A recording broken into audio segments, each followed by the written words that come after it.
Welcome to the 66th episode of Alpha Mindset TV. This is SP the Artist, your host. If you're not yet a subscriber, please subscribe to the channel. Also like and share the videos and leave comments. The comments let us know if this content is of any use to you. And feel free to ask any questions if there's something you may not understand as far as some terms or concepts I may speak on, or any concepts in any of the books that I share with you guys through affiliate links.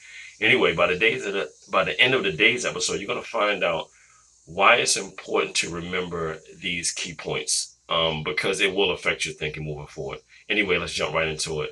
I want to talk about understanding the four types of people out there when it comes to prospecting. Sorry for the tongue twisters. Fanatical prospecting, we talked about it. Jeb Blunt. I hope I'm pronouncing his book title right. Going for no as well. I kind of combine those things. Going for no. I use the 5-second rule. And Who Moved My Cheese. And the reason why I say I use Who Moved My Cheese, that book, and the phrase from that book that says, what would I do if I wasn't afraid? Basically, when the mental chatter comes in there from your amygdala, your primitive brain, when it's trying to figure out if something is safe for you or not, right? Whether you should fight or flee, right? Or eat it, right? So that's pretty much what it's doing. So instead of you allowing it to take charge and to create a cognitive illusion, right? Instead of you doing that, the best thing for you to do is to ignore it altogether, right? 5-second rule, 5, 4, 3, 2, 1, go. But I always like to use it in the sense of, this is the sequence that I use it in. What would I do if I wasn't afraid? I would think of it, that thing, like if it's a group of, say like I'm getting on a bus. You know, people may talk about that, and I want to talk about this too. I am starting from humble beginnings. I have a lot of skills and experience that I built up over the years. I didn't have a lot of money to invest in my business like I had liked. So what I did was I sacrificed on clothing, guys, because I wasn't making a lot of money. I was trying to figure this shit out. But I took all of the money that I would usually buy in clothes and bought a bunch of books. A bunch of books by really smart people, and I always follow my gut. And somehow I uncovered the top people in the marketing space. And a lot of books, some of the world's richest and most wealthy investors are reading. Ironically, I've been attracted to those same books. So simply their behaviors and their accomplishments and their strategies validates my path. So I've been on the right path the whole time. The only time I will fuck up on a path is if I feel ashamed about something that I failed about, and I didn't examine the data from that experience enough to move forward with a congruent or more congruent experiment, one that's congruent with the end game goal, my vision that I have, right? I wouldn't do that. I would get stagnated at some certain points, but ultimately the wiser part of myself will push through. Anyway, the reason why I started talking about all that is because you're going to get a lot of shame, and it's going to make you hate the process. The part of the process you're going to hate, of course, the rejection. That's why I talked about fanatical prospects. You're going to hate hearing things. Hearing the no. That's why I say go for no.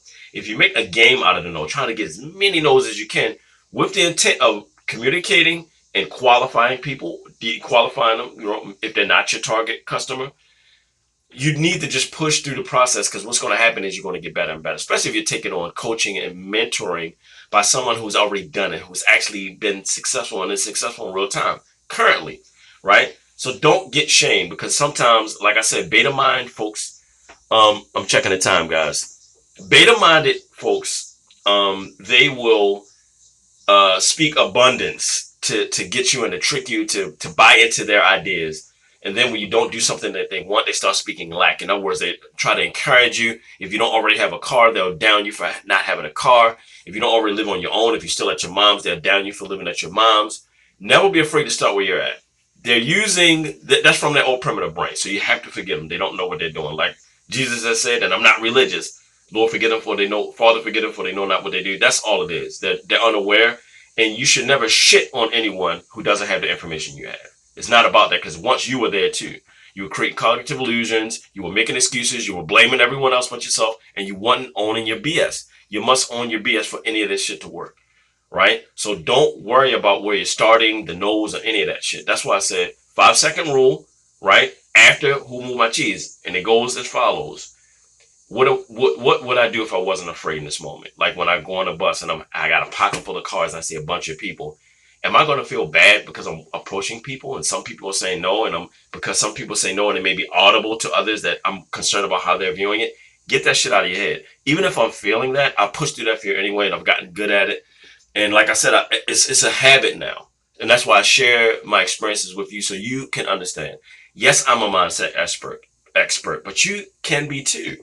You're an expert at walking. You're an expert at washing your face, showering, cooking, going to work. You can be an expert at this too. You just have to keep doing it, keep pushing through the fears. Anyway, the four type of people I wanted to talk to you about, and hopefully this encourages you to be the ambitious seesawer. There's going to be the person who's not interested. That's why you're qualifying people to figure out if it is for them or not, your service, your product. People not interested. The people going to act like they're interested and stand you up, never come through. Then there's the people who are interested but will come to you later. And then there's people that will immediately act. The reason why you need to talk to people and go through the nose and get over your fears is because it'll always be these four people.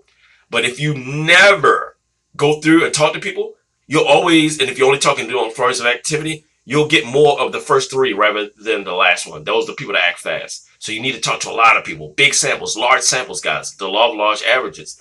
Learn the process, figure out the system, the mental model that will be successful. Hack someone else's success that they've done. They went through the problems, the knocks in their life for you to save time. The same way with my vlog, for you to save time.